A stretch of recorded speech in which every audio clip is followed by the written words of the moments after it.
I'm in Premier B School, NMIMS, Mumbai. The excitement is really palpable. I've got a whole bunch of first as well as second year students who are specializing in finance. So I know that this is going to be a very interactive next half hour or so. In fact, just let me run you through what this show is all about. We've had an absolute success with BNSN on campus in the last 2 editions, and we hope to replicate that success with the very bright young students here at NMIMS. So over the next half hour or so, we're going to be interacting with our market experts and have lots of questions as well on their pearls of wisdom, the basic do's and don'ts of investing, as well as what are their top ideas on the show. So without any further ado, let me introduce our experts who will be with us. Joining in on the show today, we have Ajay, Bagga, market expert, as well as Mayuresh Joshi, fund manager, Angel Broking. Gentlemen, lovely to have you with us on BNSN on campus. I'm sure being here brings back lots of memories of B School. But let's just start off with the basics, and a point that I'd like to really bring across to you guys is that I think a lot of people look at the stock markets as a bit of a casino. You go in, you put your money, you make your quick buck and you're out. But I think like ace investor and our guru, Warren Buffett, said that the stock market is like a device where there's a transfer of money from the impatient to the patient.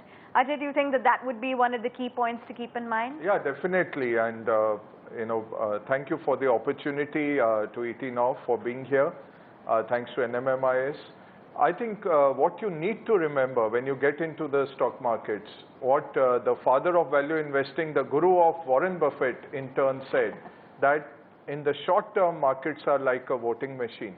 And in the long term, they are like a weighing machine. So in the short term, momentum, fads, fashions determine the speed and the direction of the market. But always in the long term, fundamentals win out. So it's like a sprint versus a marathon. What Avanne said, impatient versus the patient. And patient will win. This is where the tortoises win, not the rabbits. Remember, that's the stock market. Mayuresh, let's come to you as well. And a lot of people tend to get very nervous when they put their fingers into the stock market. Things don't go out as planned, you get your fingers burnt there. So what would be some of the key principles or points that you would advise first-time investors? So morning, Avanne, and thanks for having me here on the show. So clearly, I think, as Ajay was pointing out, it's more a patience testing mechanism, and this is not a place that you go in for a quick buck. So this is not something where, as Avanne was pointing out, this is not a casino, this is not a gambling den. There are basic fundamentals, there are valuation parametrics that we look at, there are payoff matrices that we probably work out with. And valuations, core fundamentals, companies having good governance is something that we ideally need to watch out for. How do you probably do that? I think you need to do a lot of research. You guys being in finance, I think learning finance should understand the business models. The business should be very, very simple and easy to understand. So if it's very complex and the basic nature of the business itself is highly unstructured, you're not going to have a great understanding on how the business metrics are going to pan out. So I think ease of running the business, if the business model is very, very easy to understand, if you can extrapolate numbers in a much easier fashion. I think that are some key points to look at. The management has to be good, the corporate governance has to be good. So I think if you have a long-term investment horizon, don't get swayed by these short-term fluctuations, market volatility, which will always exist for some reason or the other. I think you should be making a decent return on investment on your money.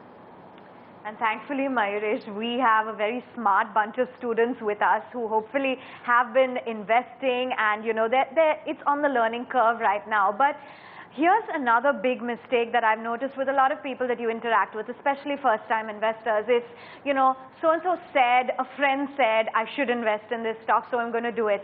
And no one really points out the times that they've lost money. They're only highlighting the times when they've made the big bucks. So you sort of tend to get convinced by that. So what would be the advice when it comes to, taking tips from even a friend or a relative? How should one really deal with that?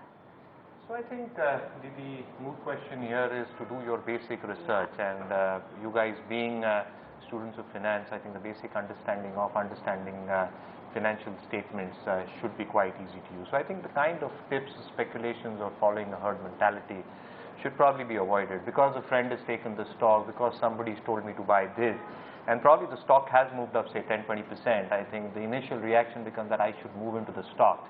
But again, I think as I mentioned earlier, I think there is no quick mechanism of making a quick buck here. You need to have long-term patience. You do not need to move in for speculative tips or news items which are probably driving up these stock prices. Clearly, I think the balance sheet will tell you everything that the company is posting. And again, I think there are a few exceptions when balance sheets have probably misled even experts like us. But clearly, I think if you look at the core numbers itself, and if the business model, as I said earlier as well, is evolving very nicely through economic cycles, I'm pretty sure that if your investment horizon is long term, I think understanding these fundamentals of the company should not be of such a great hassle to you. And clearly, I think speculation, tips, chasing stocks, I think that should be avoided. Okay, those are some of the key avoids, and of course the balance sheet tells the story. Now we get to the exciting part where we go across to our students and have them ask some questions to you guys. I know you're waiting to ask all of the stock-specific questions, but introduce yourself and what you have for our experts. Good morning, sir. I'm Kunal Chatwani. So I have been investing a bit in the IT and the banking sector, but I'm looking to expand now. So lately we have been seeing that in the pharmaceutical sector, about ₹1 trillion have been wiped out from the market cap of firms like Dr. Reddy, Cipla, because of the US FDA warnings and import alerts. So is the worst over for these companies now, or should we wait for some more time before investing in these companies? What would you have to say about that? Ajay, Mayuresh? Yeah, you know, what has happened in pharma is that FDA has got very active, and they've increased the inspection fees, and they're using that money to increase inspections in turn. I think the pain is here to stay. It will take some time. So I would recommend getting out of big pharma at least, and it's going to become tougher. You will see more news flow like this. Valuations were already stretched, and market has hammered the sector. If you see November series, sector was down 9%. Some stocks are down as much as 25%. Have you reached a value zone? I don't know, because this is an emerging threat still, and clearly they have to fix this. Even for the country, it's bad, because we were looking at this growing into a 100 billion, 150 billion export kind of a monster, the way we have the IT juggernaut exporting every year. It was good for the country. So it's been a management failure more than anything else, not being able to do these compliances properly.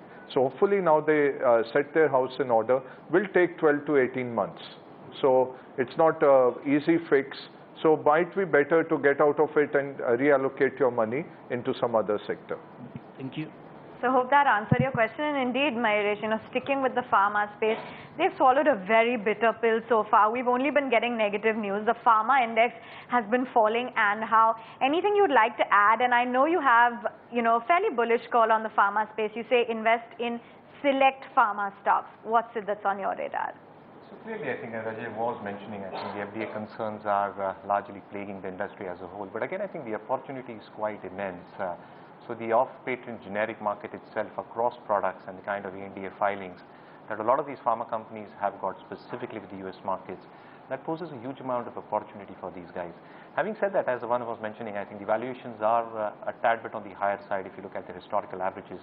So stock-specific approach is something that one should ideally follow within this sector. Stocks like Sun, Dr. Reddy's, as you were mentioning, I think have got hammered down. But the reasons again have been very, very obvious. So I think the kind of import bans that Sun Pharma's acquisition of Ranbaxy and the Halol plant itself, I think that EPS impact is going to be large over FY16. But has the market largely factored that in with the kind of correction that we've seen and the trimming of estimates specifically on the earnings side, on the consolidated front? Sun Pharma has largely discounted, in my opinion. Again, a qualitative franchise, large amount of ANDA applications, again the geographical niche presence that it gets with Ranbaxy is going to be huge. So I think Sun Pharma is something that I really like with a long-term perspective. And by long-term, I really mean long-term. It has to be more than 2 years, 3 years. It cannot be 2 quarters or 3 quarters. And again, similarly with Ipca Labs, I think it has faced the brunt for similar FDA issues. But clearly, I think if those concerns are sorted out over the next few quarters, the normalization of return on equity should be quite evident for Ipca. So something like an Ipca Labs also looks good on declines. We just had an exclusive story talking about some investments in the media space as a whole. Balaji Telly, that's a very hot stock within that sector. And by and large, you know, we have seen a lot of interest pick up in the media space as a whole, be it the exhibition stocks. We've had some great releases as well. There's also been Dish TV, some turnaround stories over there. What's the view, Ajay, when it comes to media? Media is basically look at media as the Indian consumption story. So there's only one way upwards. Hate the managements who are anti-minority shareholders and who take on too much leverage. So again, as Mayuresh said, read the balance sheets. For me personally, nothing better than the balance sheet, and especially the notes to the accounts. See what the auditors are qualifying.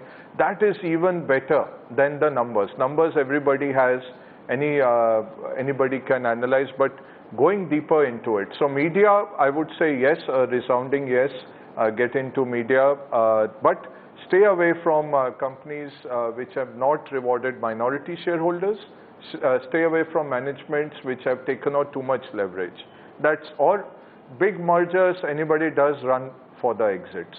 Well, what about looking at the films for the exhibition stocks, the Prem Ratan Dhan Payos, the Spectres? Have you seen any lately, Ajay? I don't get time. You guys keep calling us to the studios, and with the hours extending for business channels, that's what we were just exchanging notes. But no, films, again, the funding is not institutional. So the flows don't come back into an institutional play. If you see, it's mostly in the private play.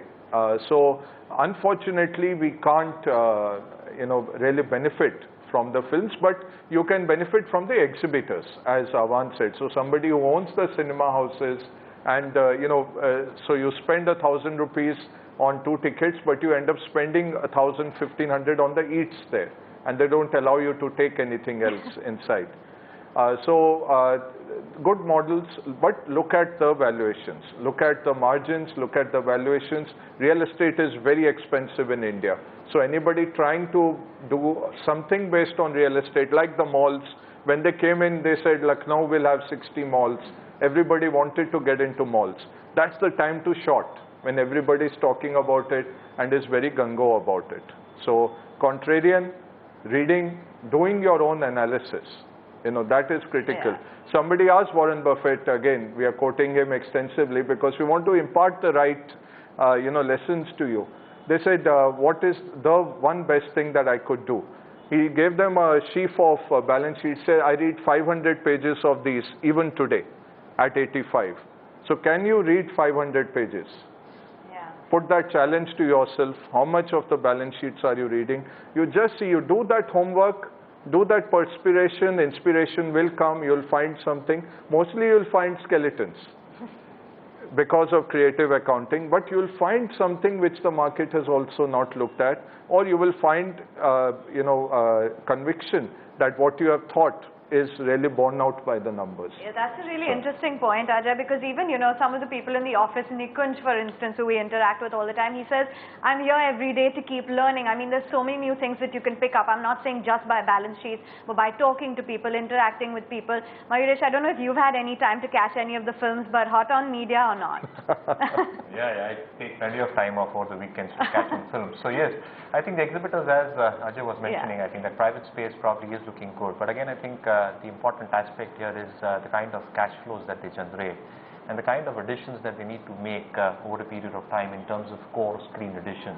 So in that sense itself, I think the FCFs, or the free cash flows, are very, very minuscule for a lot of these exhibitors, and they need to keep on expanding. So yes, I think on decline, some of the exhibitors stock look good. The print media is apparently looking quite good at this point of time. And you like Jagran. Yes, and I like Jagran at this point of time. I think the newsprint prices have gone down massively. So I think the operating leverage that probably comes through with increase in advertising revenues, subscription revenues coming up, and inching again in the Hindi reading belt, I think that augurs well for stocks within the print. And if I can interrupt, Avanne, since we are learning, how many of you actually read a newspaper as a paper still? I'm very old school. Oh, okay. So all are old school. You do read papers. I stand corrected. Yeah. Because even though digital is taking over, I think a lot of people prefer the, the good old newspaper. The look and feel. Yeah. Great. But some of the backbenchers, they're also paying attention and they've got some questions. Go for it. Hello, sir. Manish Agarwal. So there are generally two schools of thought about investing. Like there's a fundamental and there's a technical aspect. So sir, as we are talking about we should go for the fundamental aspect and look at the balance sheets and everything. But sir, when we look at the technical school, that also has a lot of followers. And the lagging indicators, if I talk about moving average, I've been following particular stocks like the State Bank of India and SpiceJet. lagging indicators have given very well returns, as in they give a very well indication of how the stock will be performing. So do you see in the future, maybe if we can not exclusively use either one or the other, but maybe an inclusive approach of fundamental and technical approaches, maybe a lagging indicator and the fundamentals together? Is it possible in the future? Definitely, yes. I'll say before Mayuresh goes in, both of us are fundamental.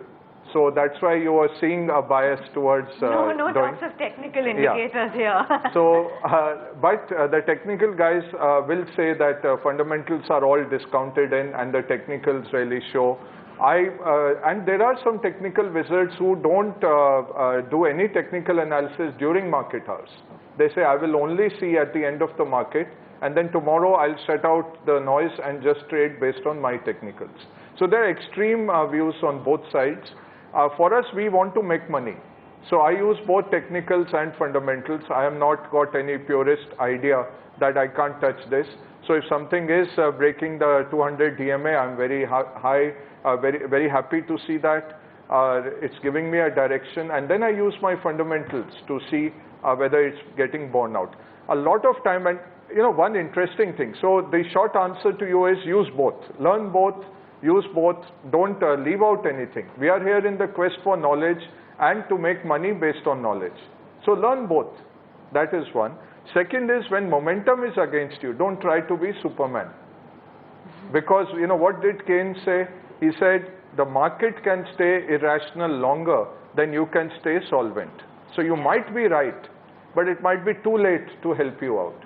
Yeah. So their technicals helps you. Technical tells you, boss, this market is looking bad, or this market is turning around, and if it's turning around and you're sitting in shorts, get out of it fast. So I would pay respect to both. I don't know about Superman, but we have some future Sandeep Wagles and Mitesh Thakkars in our audience for sure. Mayuresh, you'd like to add? So I concur with Ajay totally. So I think you need to pay heed to both studies. And again, I think as Avanne was mentioning, we are in the learning curve. So I think Ajay would concur on that aspect as well. We're learning every day. Even on my part, I think we're learning more about industries. We're speaking to a lot of management. And it's an holistic effort that probably comes through. Just pure reading balance sheets will not give you the inherent knowledge that you're seeking out. You need to speak to a lot of people and so on and so forth. Technical, apart from that, I think if you're just looking at technicals, I think keeping the strict stop loss is of paramount importance. So always remember that in mind, because that is a very, very short-term call that you're probably taking. You don't want to go deep out of the money, probably, right? So. Find us on Facebook at facebook.com/ETNow and don't forget to click the like button. You can also follow us on Twitter at ETNowLive. To stay updated with all our programming, hit the subscribe button on our YouTube channel by logging on to youtube.com/user/ETNow.